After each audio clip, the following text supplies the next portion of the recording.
through the Covenant Church, binyuze mu cyo bya Covenant, we want to partner with women in Rwanda. Cyane guhuza imbaraga n'abadamu bo Rwanda. And we are trusting God Kandi bizera Imana that development bizera ko iterambere comes by changing the minds of the people. Iterambere rishingira guhindura imitekerereze y'abantu. We are happy to be friends and supporters of the Rwandan Covenant Church. Hanyuma baranezerewe kandi banejejwe cyane n'ibiri gukorwa kandi barifuza gushyigikira imirimo gukorwa hano mu Rwanda.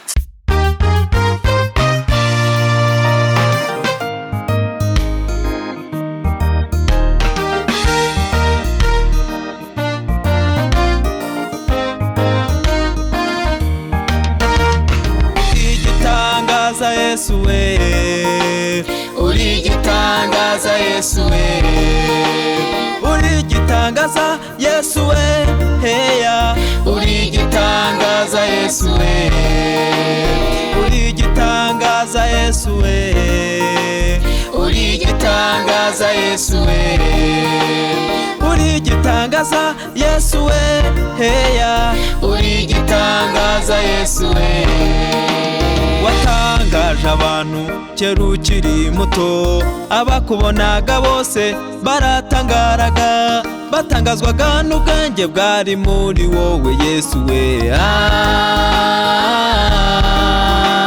Watangaje abantu kera ukiri muto, abakubonaga bose baratangaraga, batangazwaga n'ubwenge bwari muri wowe Yesu we.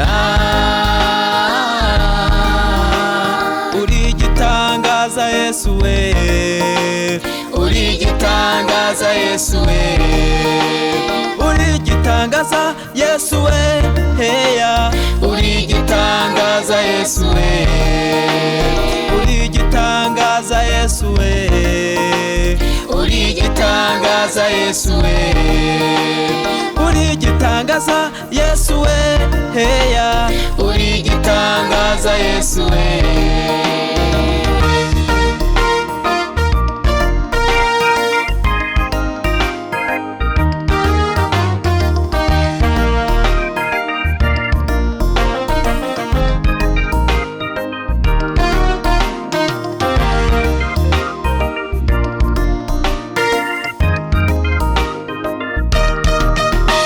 Wakoze ibitangaza kuva kera, aho wakizaga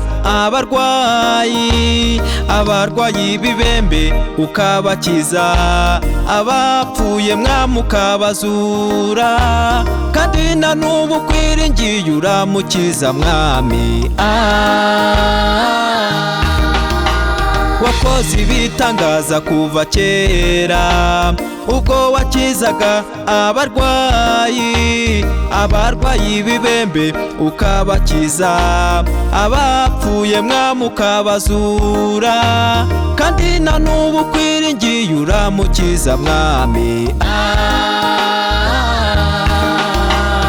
Uri igitangaza Yesu we, uri igitangaza Yesu we, uri igitangaza Yesu we, heya, uri igitangaza Yesu we, uri igitangaza Yesu we, uri igitangaza Yesu we, uri igitangaza Yesu we, heya, uri igitangaza Yesu we.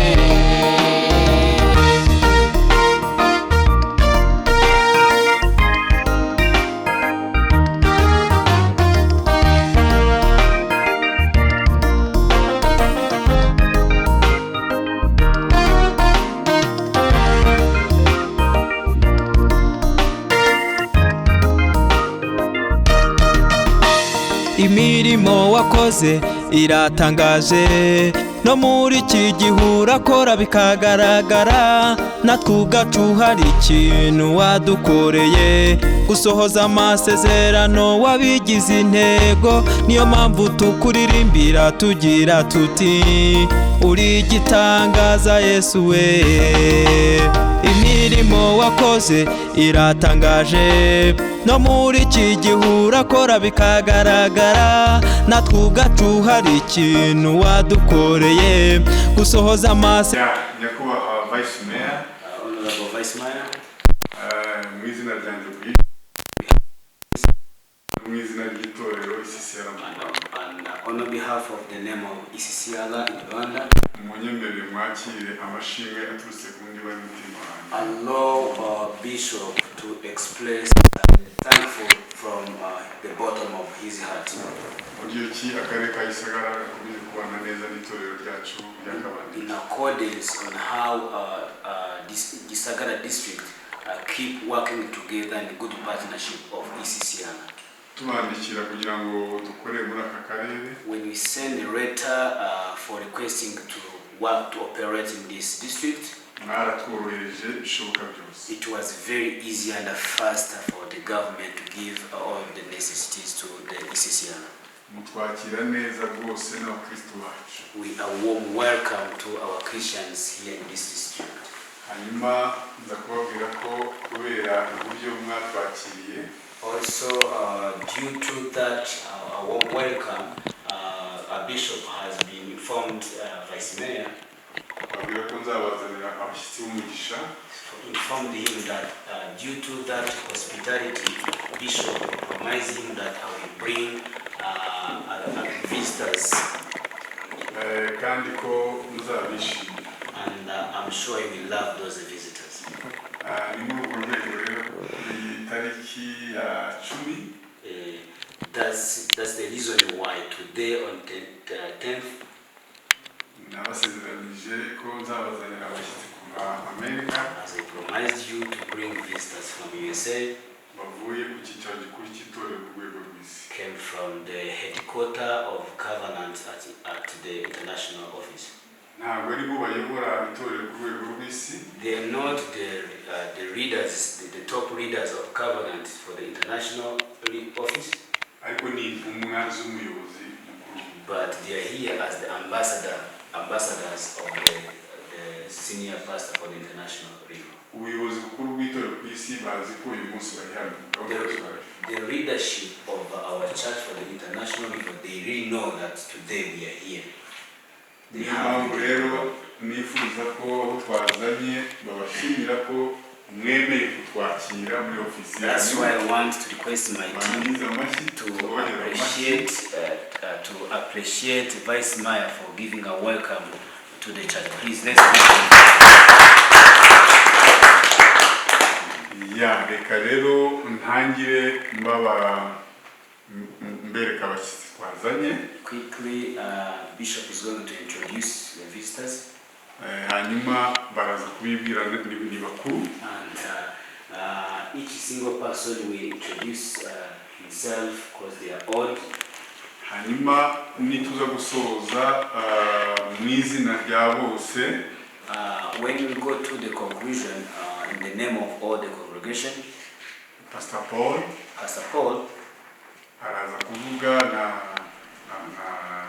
Lee. Pastor Paul and Mr. Lee, they will say something.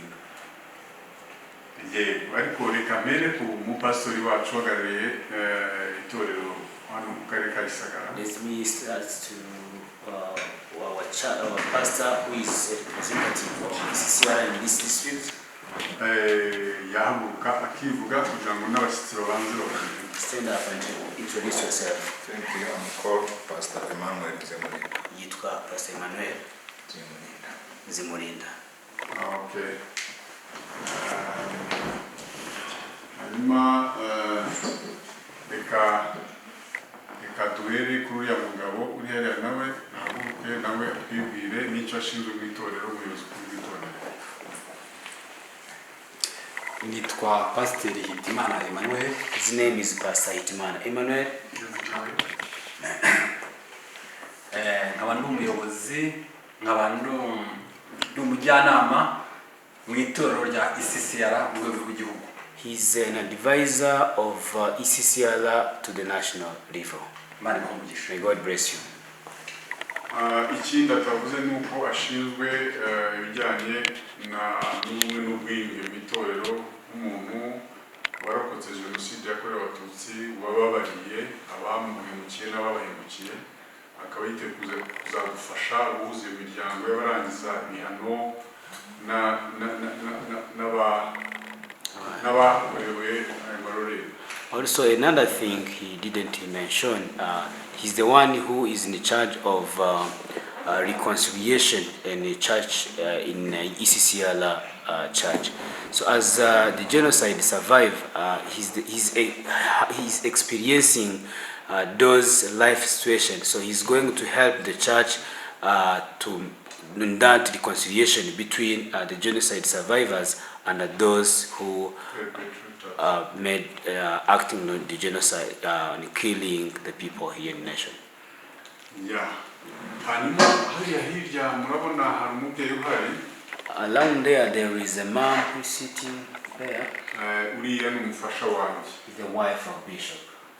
Twararimbanye na being a singer together in the same choir with the vice man. They are friends. They know each other. They are home. Yeah. Ubu rero tugiye kujya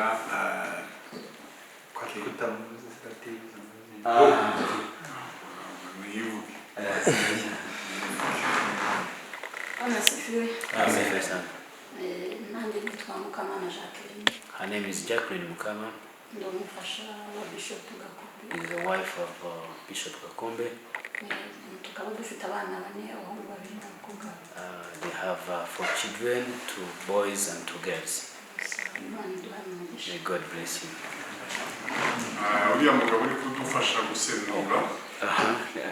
The man who is helping in the translation is a Christian from Anglican Church. But soon he's going to be one. Wow.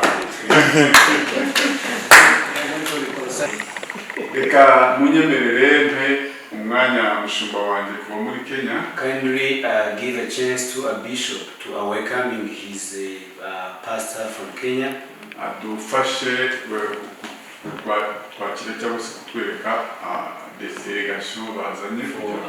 Welcoming and introducing to us the delegation came.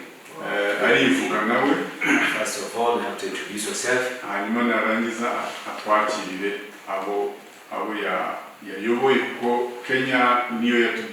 And please welcoming the team came with you.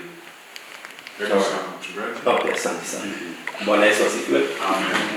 I thank God for this afternoon. And also to the Assistant Mayor for welcoming us to your office.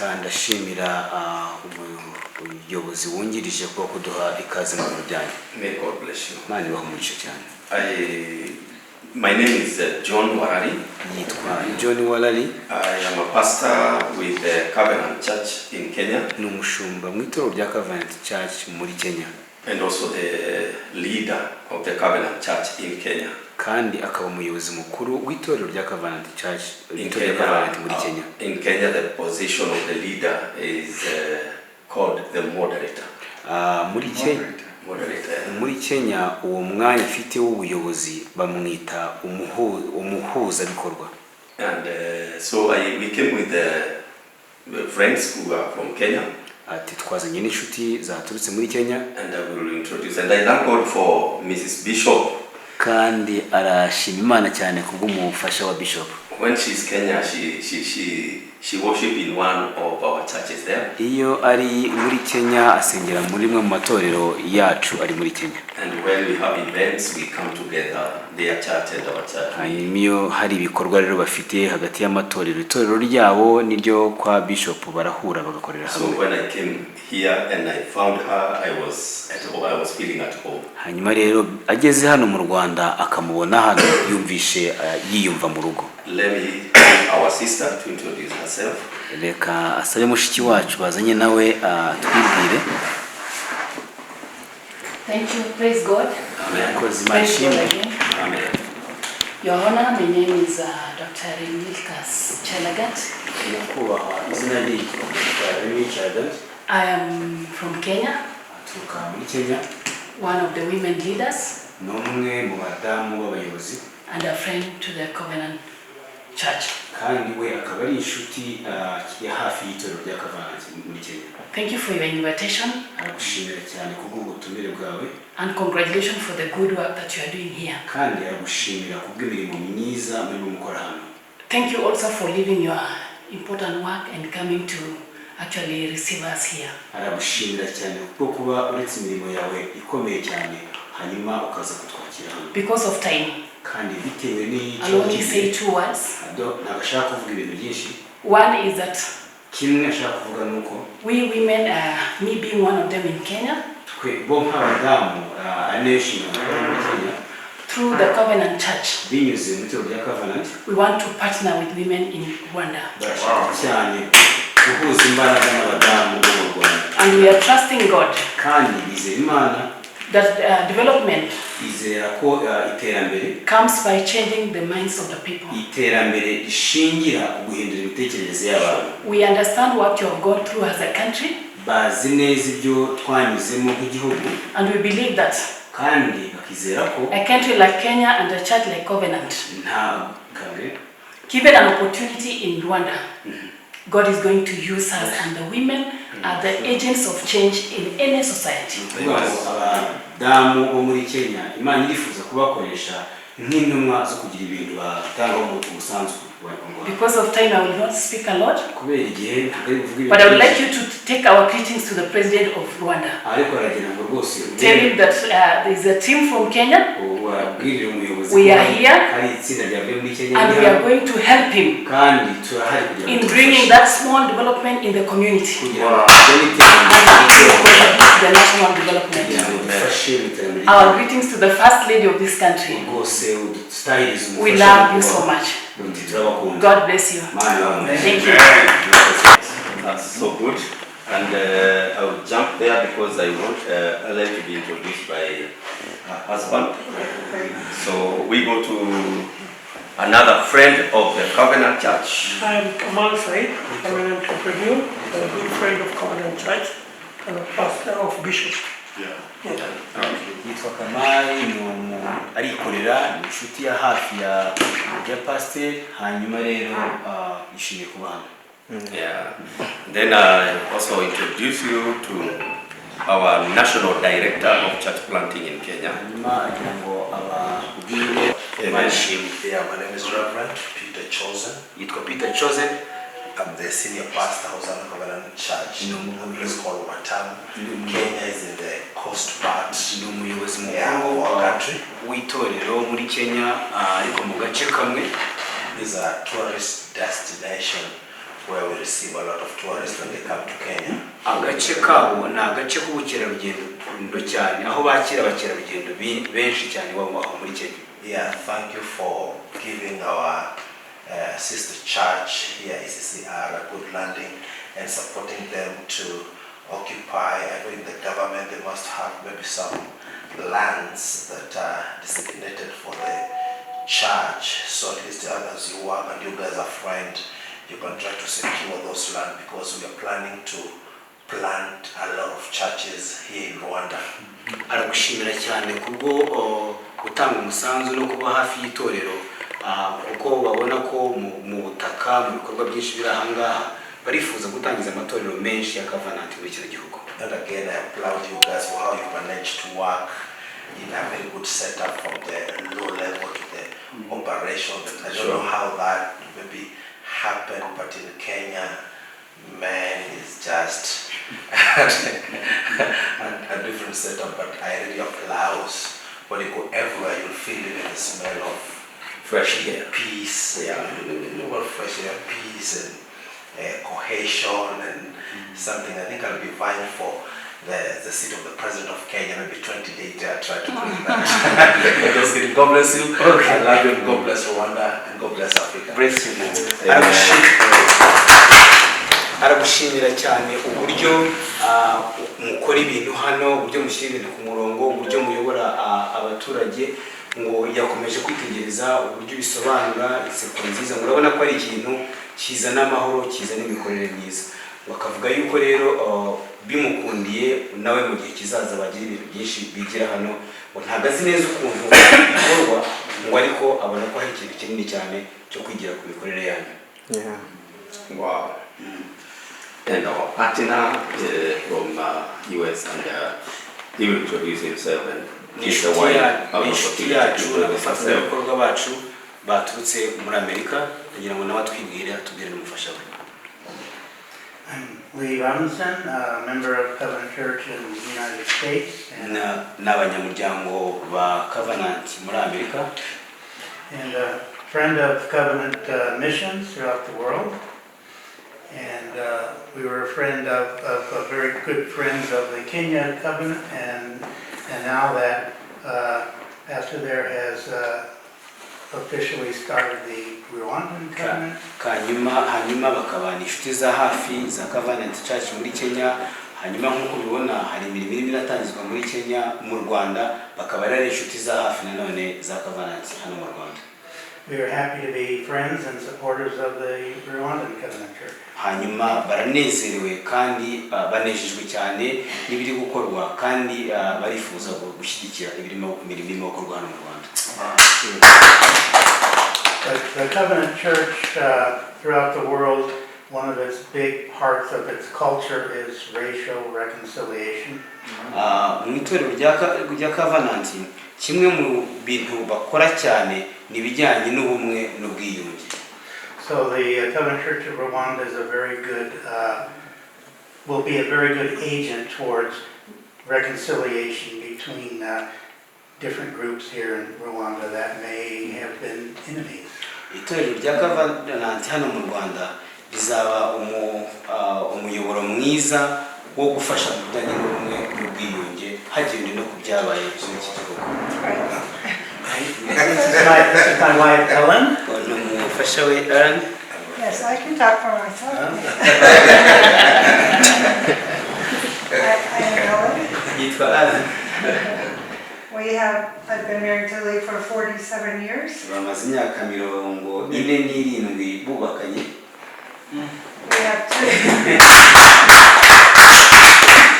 We have two children. Bafite abana babiri. And 5 grandsons. Hanyuma bakagira n'abuzukuru 5 b'abahungu. So that is so good so far. Now it's now my pleasure to invite my senior leader. He's not just only a senior leader in Kenya, but also all this vision is what he had for all East African countries and all these to the glory of God. And so 101. You can only preach for 3 hours.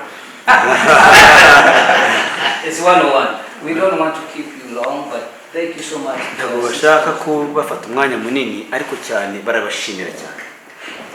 For leaving a meeting to come and meet us. Kubwo kuba muretse inama mwarimo mukatwemerera kubonana natwe. That's really a very respectful, and we honor that. Icyo ngicyo ni cyubahiro mwaduhaye kandi natwe turabyubashye. So I'll assume this is just an introductory meeting. We yarabifata nk'inama gusa yo kwibwirana no kumenyana. We will come again and again and again. Tuzongera tugaruke nawe muhawe kazi. Yeah, we have huge development in Congo for the last 100 years. Bafite ibikorwa binini bigaruka ku iterambere hariya muri Congo. As a Covenant Church. Kandi ibyo bikorwa bihari mu rwego rw'itorero. We deal with the agricultural trainings in Congo. Batanga amahugurwa ku bijyanye n'ubuhinzi hariya muri Congo. We were also the first NGO to introduce hydroelectric, which was inaugurated by the late President Mobutu Sese Seko. Niwo muryango utegamiye kuri leta wagize uruhare cyane mu gufasha ibijyanye na hydroelectric is all about electricity. Nibwo wagize uruhare mu kuzana ibijyanye n'amashanyarazi. We have many nursing training schools. Bafite ibigo byinshi bitandukanye bitanga amahugurwa ku bijyanye n'ubuvuzi. And even now we still have a lot of things going on. N'ubu bafite ibintu binyuranye birimo birakomeza kubaho. But the covenant for many years have done so many things in Congo for the last 100 years. Itoro rya Covenant mu myaka isaga imyaka myinshi itambutse bakoze ibintu binyuranye. It is time now for us to focus in Rwanda. Rero kigezweho cyo kugira ngo noneho nkuko twabikoze muri Congo dushyira imbaraga hano mu Rwanda. For some reason I'm thinking Congo should have been reached to Rwanda before. Tekereza hari ku mpamvu zinyuranye birashoboka ko Congo ishobora kuba yaraje mu Rwanda mbere. But it is Kenya now that is reaching Rwanda, and Kenya is not that close. Noneho rero aravuga ati birashoboka ko itoro rya Covenant muri Congo ryaba ryaraje mu Rwanda mbere, atari ko noneho ni igihe kigeze kugira ngo itorero rya Covenant muri Kenya riba ryo riza mu Rwanda, nubwo Kenya iri kure y'u Rwanda ugereranyije na Congo. Our what Lee said, nkuko umuvandimwe yari yabivuze, the Covenant Church is in all 5 continents of the world. Itorero rya Covenant riri mu migabane 5 yose y'isi. For more than 136 years plus. More than 136 years. Hafi mu bihugu 160 bisaga. And our mission is to reconcile. Come again, you said the 100 countries or years? Oh, years. It's years. Okay. It's years. Hafi imyaka isaga ijana itorero ribayeho. 136 years. Our annual meeting next year. 136. Our annual meeting this year in June will be 137, isn't it? The other one was 136. This year we are going to be having our annual meeting, the 137 years annual meeting in California. Bagiye kugira isabukuru y'imyaka 137 itorero rimaze ribayeho. We are not big. Ntabwo ari banini cyane. But we have a very big mission in our mind and our hearts. Ariko mu bitekerezo byabo no mu mutima bafite iyerekwa rigari. In Rwanda, no mu Rwanda, already there is agenda. Mu bisanzwe hari gahunda y'ibikorwa. The agenda is reconciliation. Mu bisanzwe hano mu Rwanda hari gahunda y'ibigomba gukorwa.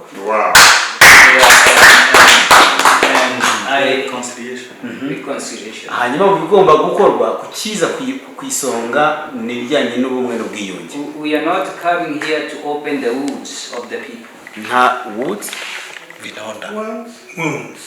ntago baje hano mu Rwanda kugira ngo base n'abafungura ibikomere by'abantu. Ntago ari ibyo bibazanye. Baje bashingiye ku byo mugezeho hanyuma dukomerezeho. We want to, like Dr. Milka said, nkuko Milka yabikomojeho.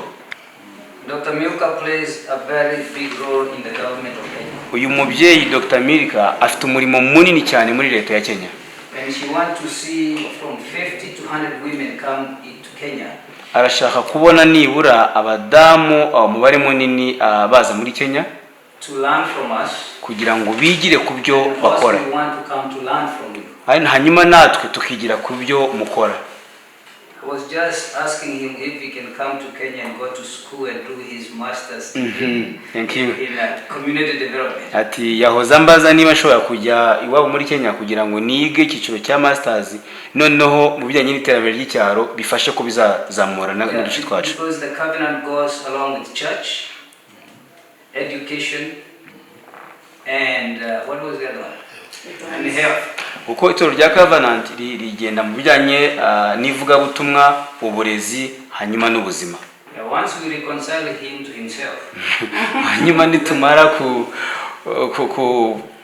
reconcile him kumuhuza no kumwihuza. hanyuma nitumara kumushyira muri gahunda iteganyijwe.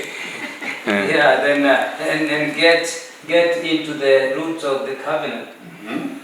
Then he come and study and get his education and come back here. Because we like to see more covenant training here in Rwanda. God willing, I don't know how long it can take, even 100 years, but we have the will and we have intention.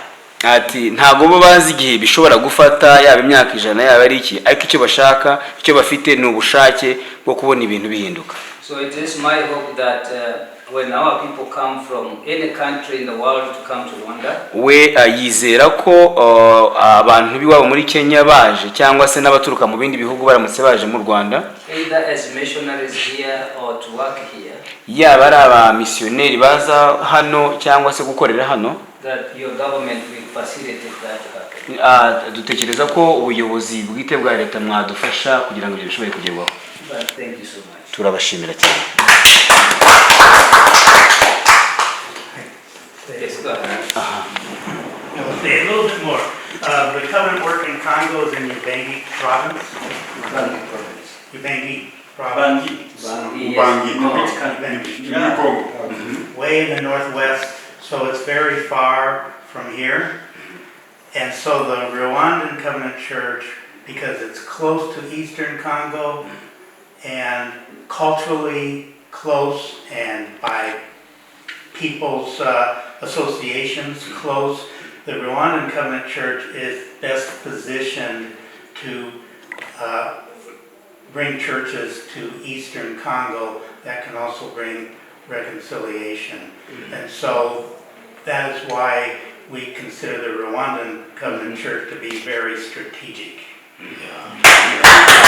Icyavuga kubera ko Covenant Church muri Congo na Covenant Church mu Rwanda hasa naho hegeranye, akavuga ko igihe haba habayeho gutangiza amatorero hano u Rwanda hashobora kuba ahantu heza hafasha mu gutuma ibyo bigerwaho, yaba ari ubwiyunge hagati ya Congo n'u Rwanda. One personal note, my uncle